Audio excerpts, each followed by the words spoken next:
A paz do Senhor para todos. Aqui vos fala o pastor Alexandre Gonçalves com mais uma reflexão da parte de Deus para o coração de cada um de nós. Hoje nós estaremos lendo a palavra do Senhor no livro de São Marcos, no capítulo 3, no versículo 1. Nos diz assim a palavra de Deus. E outra vez entrou na sinagoga. Estava ali um homem que tinha uma onda de mãos mirrada e estava observando se curaria no sábado para o acusar. E disse ao homem que tinha a mão mirrada: levanta-te e vem para o meio. E perguntou: é lícito no sábado fazer bem ou fazer o mal, salvar a vida ou matar? E eles calaram-se. E olhando-se para eles em redor com indignação, condoendo-se da dureza do seu coração, disse ao homem: estende as tuas mãos. E ele a estendeu, e foi restituída a sua mão, são como a outra. E tendo saído os fariseus, tomaram logo conselho com os herodianos contra ele, procuravam ver como o matariam. E retirou Jesus com seus discípulos para o mar, e seguiu uma grande multidão da Galiléia e da Judéia. Louvado seja Deus. Observamos que nesse texto, o Senhor Jesus, num sábado, ele entrava dentro de uma sinagoga, com o propósito, de anunciar a palavra de Deus. Todavia, os fariseus rejeitavam o ensino de Cristo. Então Jesus na verdade não entrou naquela sinagoga com a intenção, aleluia, de anunciar a palavra. Porque a palavra de Deus, o próprio Jesus disse que não se pode lançar pérolas aos porcos. Os religiosos, eles têm o hábito de acreditar que já sabem de tudo e rejeitavam o senhorio de Cristo, Senhor. Não rejeitavam que Jesus era o Senhor, não rejeitavam que Jesus era o Messias prometido, que estava profetizado pelas Escrituras. Portanto, mas Jesus entrou naquele propósito, porque ali havia uma alma para ser liberta e ser transformada. Quantas almas dentro da igreja estão presas? Quantas almas dentro da igreja ainda continuam acorrentadas? Continuas ainda, aleluia, distantes do propósito de Deus para as suas vidas. Muitas das vezes, aleluia, até são religiosas, mas existe uma vergonha, existe algo que elas carregam e tentam esconder. Aquele homem era um homem que tinha uma mão mirrada, era um homem que tinha um propósito até mesmo de fazer a obra de Deus. Porém, não convinha aos sacerdotes fazer a obra de Deus se porventura tivesse algum defeito, alguma imperfeição. Diz os historiadores que esse homem da mão mirrada, ele era filho de um sacerdote e ele tinha esse desejo de fazer a obra de Deus. Porém, a sua mão era mirrada.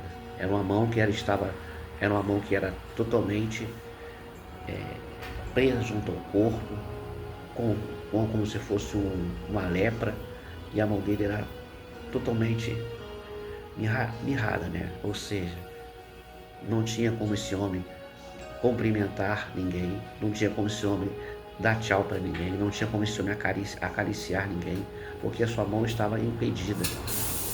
Nasceu com esse defeito desde nascença. Porém, o Senhor Deus tinha um propósito na vida daquele homem. Interessante que, embora ele fosse um homem que tivesse defeito, embora ele fosse um homem que tivesse com essa deficiência, ele era um homem religioso. Ele amava a obra de Deus, ele amava, aleluia, ouvir as Escrituras, ouvir a respeito das palavras do Senhor. Ainda que não tivesse ainda a plena revelação, aleluia, de quem era o Cristo e qual era o seu propósito. Mas Jesus, conhecendo o coração, sabendo a intenção do homem, sabendo o seu propósito de querer até mesmo fazer a obra de Deus. E aleluia, e para impressionar e para impactar aqueles homens que estavam lá, aqueles fariseus. Para quem não sabe, os fariseus eram homens religiosos, eram os que guardavam a Torá, que tinham por hábito abrir a Torá e anunciar, falar das maravilhas do Senhor, mas sem a presença do Espírito, porque o Espírito Santo de Deus havia se retirado pela rebeldia e desobediência daquele povo. E a Bíblia diz que o Senhor Deus dirige aquele homem dizendo: levanta-te e vem para o meio. Certamente esse homem era um homem que entrava ali na sinagoga e ficava lá no último banco, porque não queria ser visto por ninguém. Mas ele gostava de ouvir a mensagem. Quem sabe você é uma pessoa que entra na igreja também e fica sentado lá no último banco. Você tem vergonha de se expor, você tem vergonha de se mostrar. Quem sabe você não gosta de oportunidade. Quem sabe você é uma pessoa que entra na igreja e sai sem falar com ninguém. Mas o Senhor Deus tem visto, tem acompanhado, tem olhado, aleluia, o teu pouco esforço que você tem. Eu não sei se você tem alguma coisa que você se esconde, eu não sei se tem alguma coisa que te envergonha, mas uma coisa eu sei, que o seu Deus quer marcar um encontro com você, porque Deus marcou um encontro com esse homem.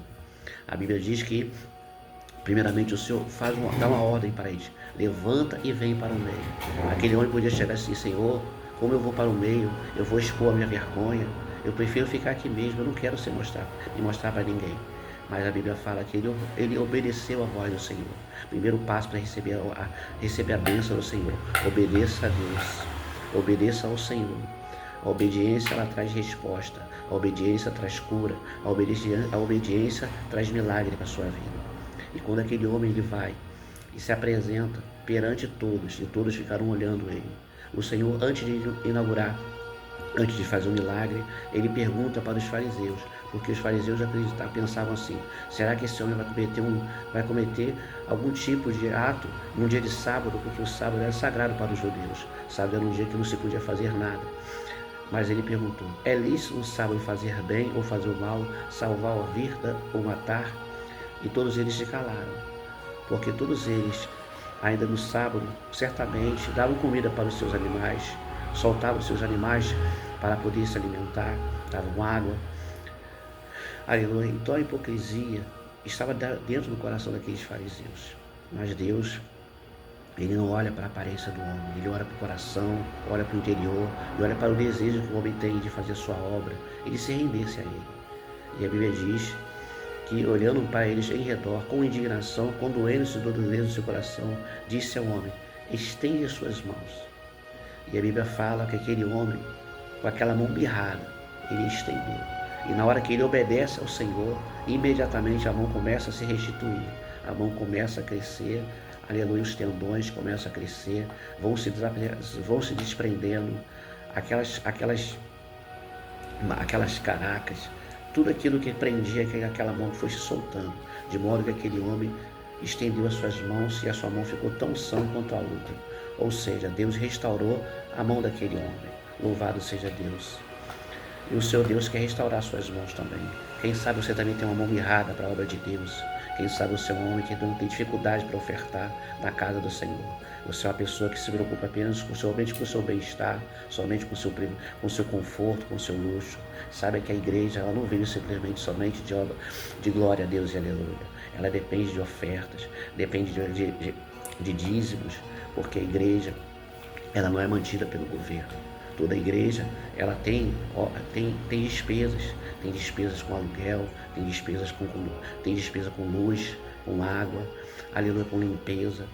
E necessário é que a pessoa que se volta para Jesus tem que ser dizimista fiel da casa do Senhor e ofertante, para que Deus venha se agradar.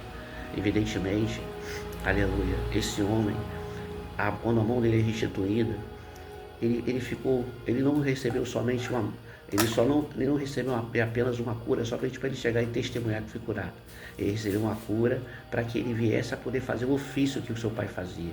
Ou seja, ele ficou apto para fazer a obra de Deus. Certamente deve ter ido, a Bíblia não diz, mas creio eu, que ele foi até o sacerdote e falou assim: olha, eu quero me apresentar para fazer a obra de Deus.